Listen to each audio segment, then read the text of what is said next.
My name is Paul Fair. I live in Vacaville, and we've lived there since 1964. We have 4 children, 16 grandchildren, and 1 great-grandchild.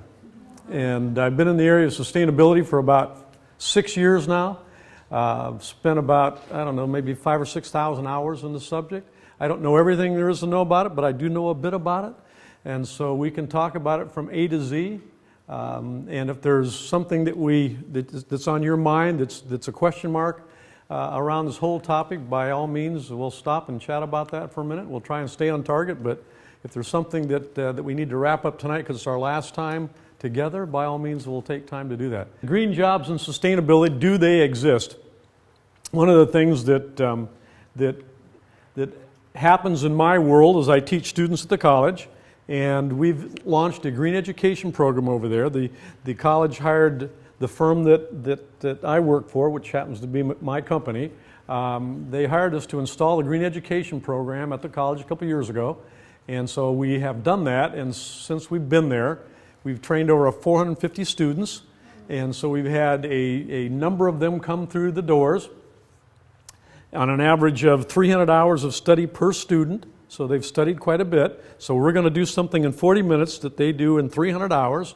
So you can imagine that we're not going to cover much and talk about much, but at least something hopefully that will be of some value.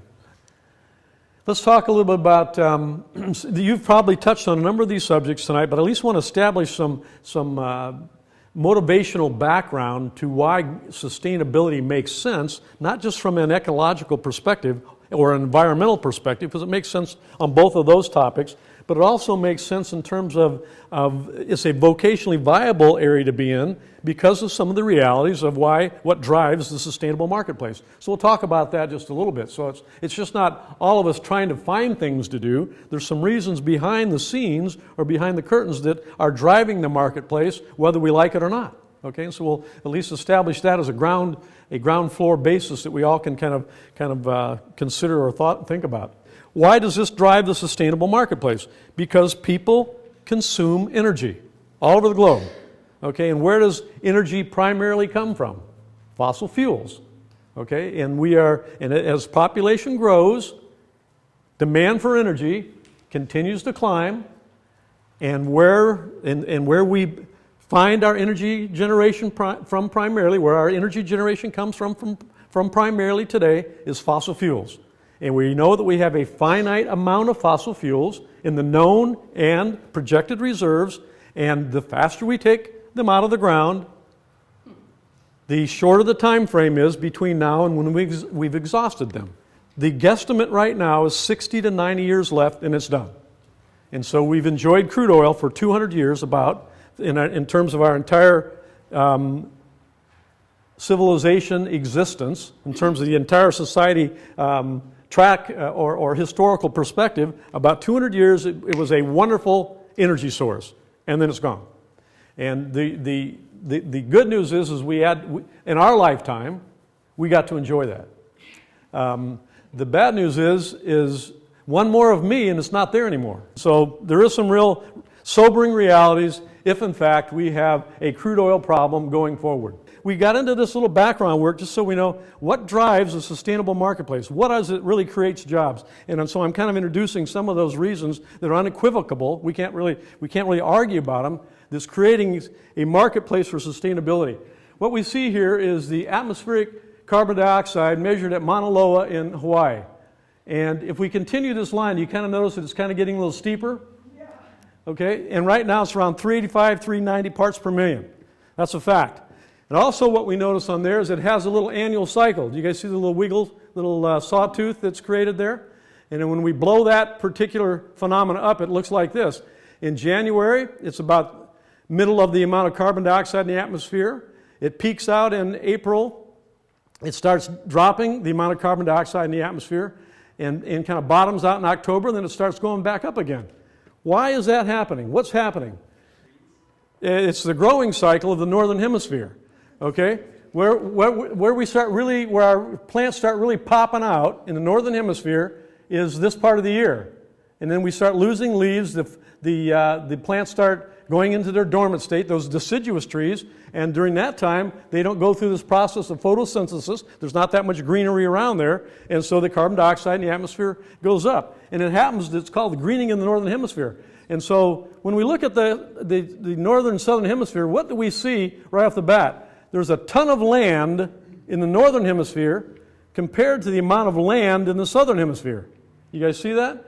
And so what's happening is the greening of the northern hemisphere, starting in the spring, starts giving us all this opportunity to change CO2 to oxygen through the process of photosynthesis because of the greening of the northern hemisphere. And as we rotate around the sun, we're back on this side, now we're in winter time, and guess what? The leaves are gone, and we can't process as much carbon dioxide. The concentrations in the atmosphere go up. Okay, so those are some of the real simple reasons why green jobs exist and why being in the marketplace makes sense, because energy continues to be one of the easy ones we think about in terms of opportunities in the green marketplace. Green employment sectors, existing energy generation improvements. And what we'll notice going forward is entities and major oil companies like the one you have up here continue to invest more and more money to be more and more environmentally conscious. Okay, that's a fact. And the good news about that is they put people to work putting these systems in place that make them be cleaner operators while they continue to supply the United States with the energy that we demand.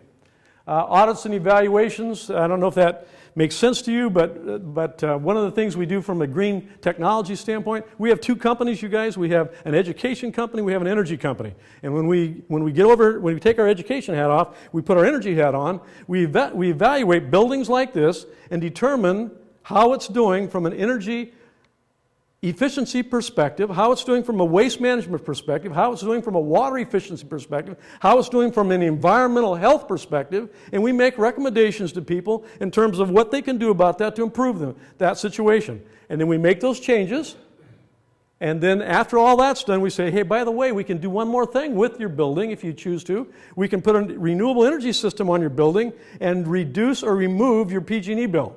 And people like that. And oh, by the way, just so we know, the return on investment is reasonable, 6, 7, 8, 9 years. The amount of money that you're going to see at the end of the tunnel at 20 or 25 years, I'm talking about an energy bill that's around $12,000 a year, $1,000 a month.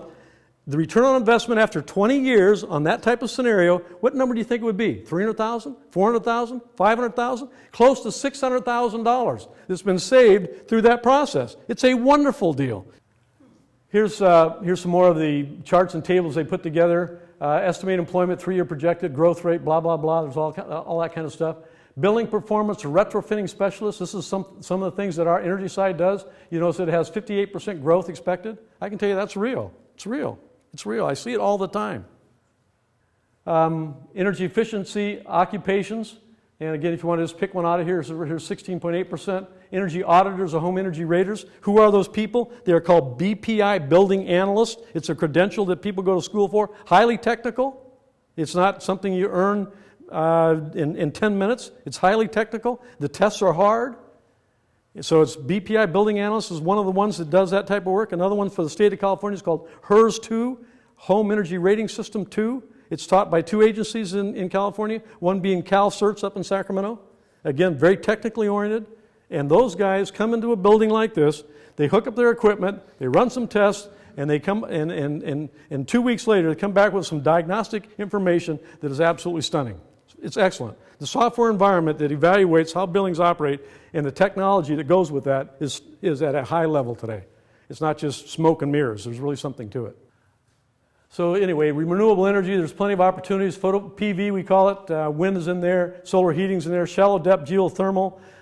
There's some R&D in fuel cells. Fuel cells have kind of shifted out of R&D. They're becoming more mainstream. Biofuels, we could go on. We could talk about that for an hour, but we won't. Batteries, biomethane, biomass, electrical generation, all those things are real. Here's more on the water side of life. One of the things that happens, we're so focused on energy that the water guys they're a little bit out there, just kind of not gathering as much traction as the energy guys. But I can tell you, waters depending on where you live in the United States, is a bigger or smaller issue. Okay? In the southwestern United States, and right now, those people who depend on Lake Mead, for example, are concerned about that. And do they have good reason to be concerned about it? There's no question about it. The Colorado River has been slowed down for so many years now in the levels that's historical lows, and it's not only a water shortage down there that they're experiencing, but it's also what? An electrical generation problem because the water level's so low. And one of the things I've noticed on the unemployment side, when the economy is sluggish or sagging, people turn towards education. And I think they should. I mean, you want to build some skills, build some more employable skills, make themselves more marketable. So we see a higher incidence of education and people interested in it, and it kind of goes hand in hand with the loss of work. I mean, it's unfortunate that's the case, but it tends to ride on that same issue. Anyway, you'll see a whole lot of other things that people can do, and at some time, if you guys are interested, and you can talk to Constance, and I can send you these slides. It goes on and on. There's grant writing, by the way. On and on, it just never stops. There's tons of things for people who are interested in this field to do, and thank you. Wow. Okay, guys.